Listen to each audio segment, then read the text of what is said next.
It seems odd that Australians don't know the date of their Declaration of Independence. Maybe that's because we don't have one. Did you vote for independence? Did your parents? Maybe your grandparents? Did anyone? Well, I can't find anyone who has, so maybe that's why we don't know our Independence Day, and why no one can produce a copy of a constitution for an independent Australia.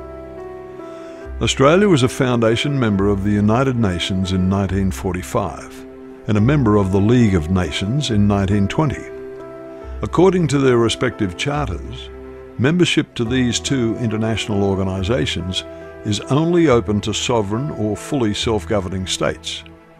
So maybe, somehow, Australia is an independent sovereign state, and we just don't know it. There is the Australia Act 1986, which declares that Australia is sovereign and independent, but strangely mentions no date of independence, nor does it refer to a constitution for a new independent Australia. In fact, the only constitution the Australia Act refers to is the 1901 Australian Constitution, which is still current legislation of the UK Parliament. It states that the Commonwealth of Australia is under the Crown of the United Kingdom, including Great Britain, which is not unusual as Britain had many colonies under their control over the years. The United States of America was a group of 13 British colonies, but not now. Its Independence Day is July the 4th, 1776. Ceylon was a Crown colony, but not anymore. Cyprus was also a British Crown colony, but this is no longer the case. And Fiji was another British colony, which now celebrates its Independence Day as the 10th of October 1970. If Australia is not independent, then maybe we're still a colony under the United Kingdom.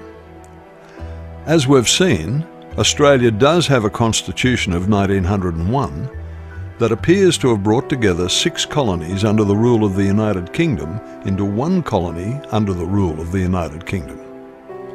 But not so fast. Maybe we're not an independent sovereign state. And maybe we're not even a colony under the United Kingdom. Could there be another possibility of some other national governance structure, such as an executive dictatorship or a secret society? Or are Australians simply the most peaceful and apathetic people on the planet, existing with no statehood or legitimate governance system, but simply preferring self-appointed masters to anarchy? Or has our nation, our home, the Commonwealth of Australia, become no more than a company registered with the US Securities Exchange Commission in Washington, D.C.?